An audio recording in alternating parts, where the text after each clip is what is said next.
Olá, bem-vindos a mais um vídeo. Nesse vídeo falaremos do ataque de Nietzsche à metafísica a partir da história do niilismo. Eu vou usar como base Crepúsculo dos Ídolos do Nietzsche, o capítulo 4 intitulado Como o Mundo Verdadeiro Finalmente se Tornou Fábula, capítulo curtíssimo em que Nietzsche nos conta a história do niilismo. E veremos então esse ataque à metafísica que Nietzsche faz a partir da história do niilismo. No capítulo 4 de Crepúsculo dos Ídolos, o Nietzsche conta uma história de um erro.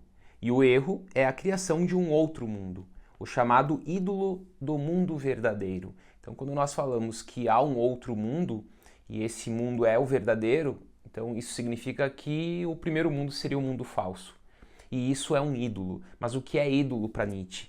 Ídolo é tudo o que até agora se chamou de verdade, segundo ele, como idealismos filosóficos, como ideais metafísicos, morais, religiosos, políticos, artísticos, educacionais.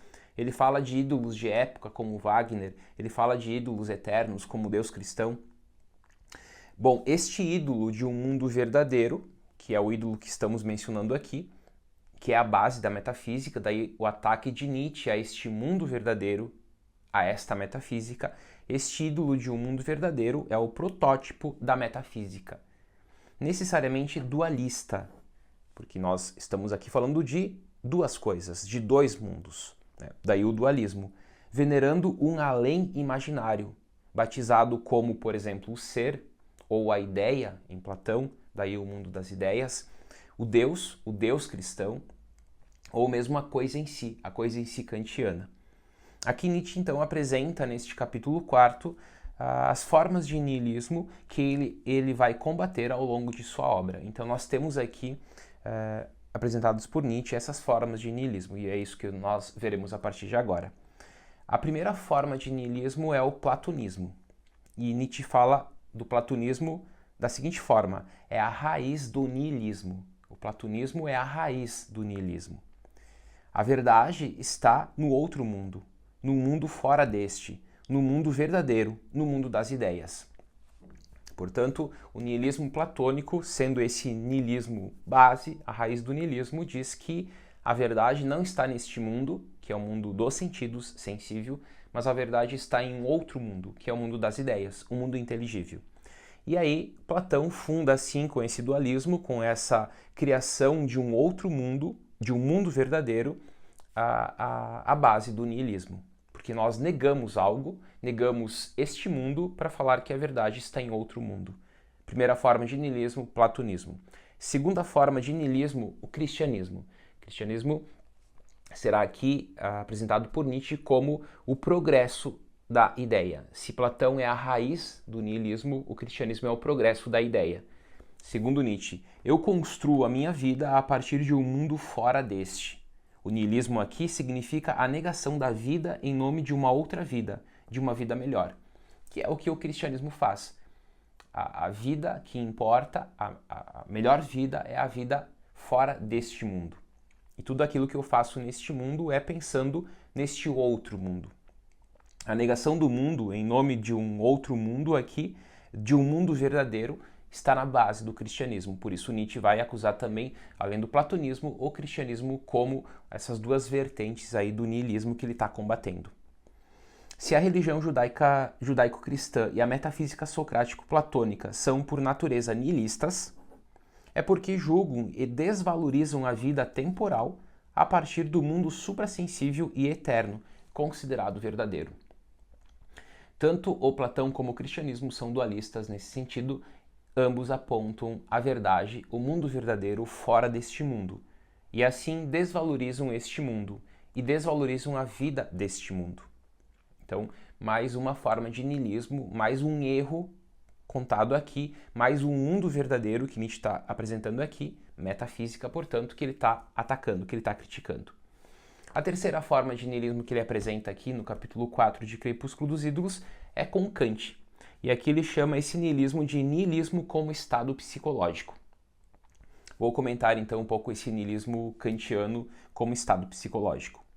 A armadilha kantiana, o imperativo categórico, que alimenta a ilusão de uma ordem moral do mundo, combinado com a descrença no mundo metafísico, ou pelo menos sua incognoscibilidade, daí todo o debate kantiano na crítica da razão pura, que a coisa em si é incognoscível, que nós conhecemos apenas os fenômenos, transforma o homem num autômato do dever, sem prazer, livre de uma necessidade interior, dependente em tudo de uma disposição moral que pode ser reconhecida pela razão.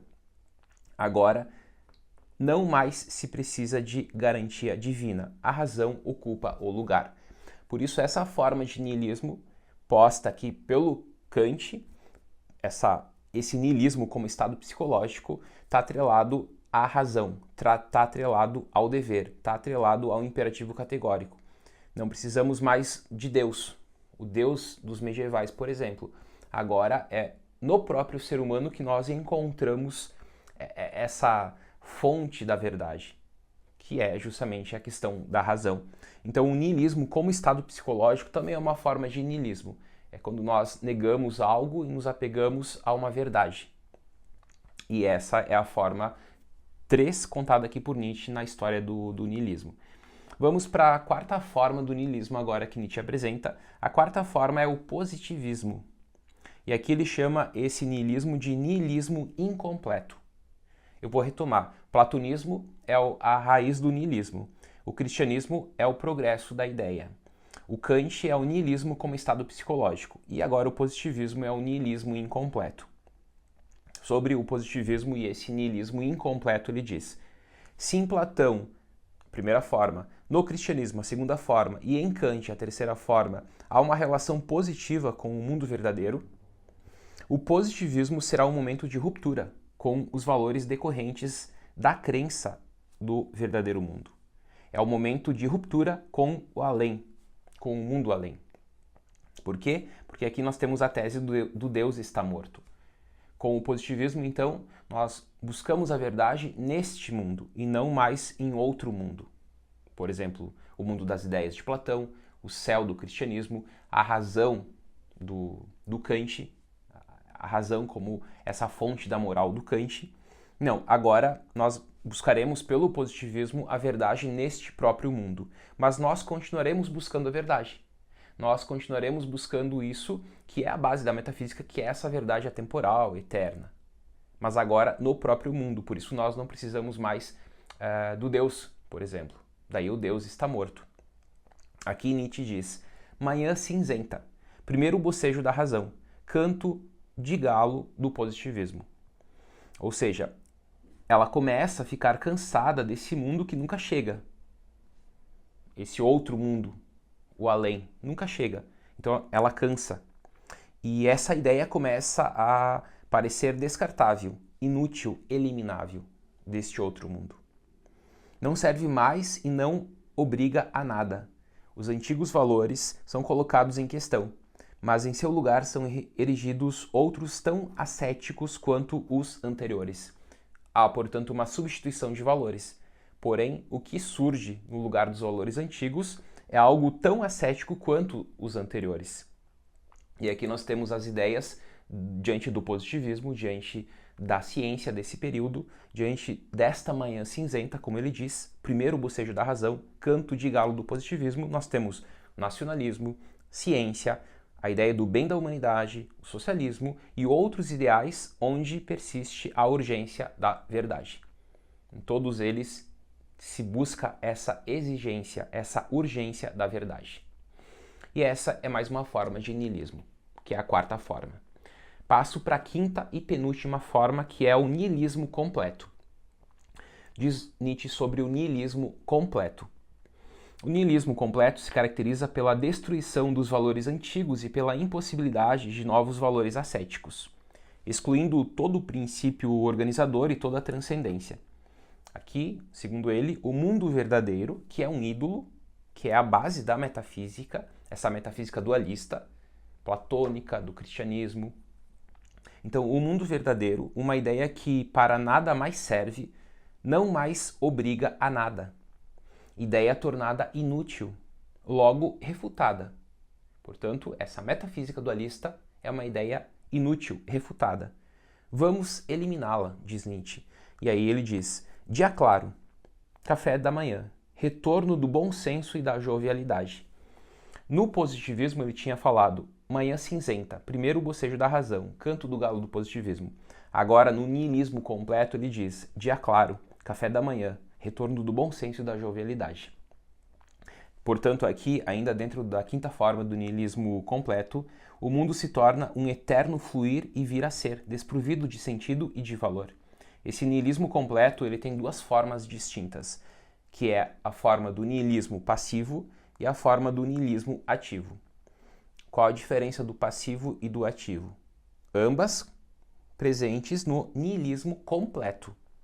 A forma do niilismo passivo, que se revela como incapacidade do processo de destruição, e niilismo ativo, como uma força ativa capaz de acelerar o processo de destruição dos valores, dando lugar a novas formas de valoração. Então, se nós saímos lá atrás da raiz do niilismo, do platonismo, aí já temos um dualismo, dois mundos. Passamos pelo cristianismo, que é a ideia progredindo, e aí temos este mundo e o outro mundo. Entramos em Kant, que é a forma psicológica do niilismo. Passamos pelo positivismo, que é uma forma de niilismo incompleto, porque ele ainda busca uma verdade, mas neste mundo e não mais em um outro mundo. Chegamos ao completo agora, e esse completo tem a sua vertente, a sua forma passiva e ativa. De novo, a passiva é a incapacidade da destruição. Aqui no livro nós temos a tese que dá subtítulo à obra, Como se filosofa com o martelo. Então, é o martelo que vai destruir os ídolos. Então, a proposta aqui é a destruição dos ídolos. Mas por meio de um niilismo passivo, nós não destruímos os ídolos, porque ele é passivo. E aí, essa passividade te deixa parado. Não tem ação. Agora, o ativo, que é a outra forma de niilismo completo, essa não. Ele acelera o processo de destruição dos valores e ele dá lugar a novas formas de valoração. É quando nós substituímos os valores por novos valores. E é essa a proposta dele, por isso a transvaloração dos valores em Nietzsche a partir das ideias da doutrina do eterno retorno do mesmo, a ideia do amor fati, a ideia da vontade de potência, etc. Então, gira em torno dessa ideia da transvaloração dos valores. Essa, então, seria a forma de niilismo ativo em Nietzsche, que é a forma como ele defende. Então, Nietzsche é um crítico do niilismo e é um defensor do niilismo. Como assim? Ele critica os niilismos que ele tinha apontado aqui, como o platonismo, o cristianismo, o positivismo, mas ao mesmo tempo ele diz que há um caminho, que seria destruir o niilismo, já que ele está criticando dentro do niilismo.